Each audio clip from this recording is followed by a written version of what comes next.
కేరింతలు లెక్క చేయకు, పళ్ళున్న చెట్టుకు అలవాటేగా.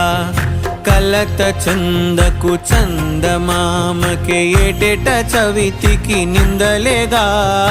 ఓటమన్నది గురువు కదరా, ఓర్పుతో నువ్వు గెలవవా. రేపుకే దిక్సూచి నిన్న రెక్కలే చుక్కానిరా.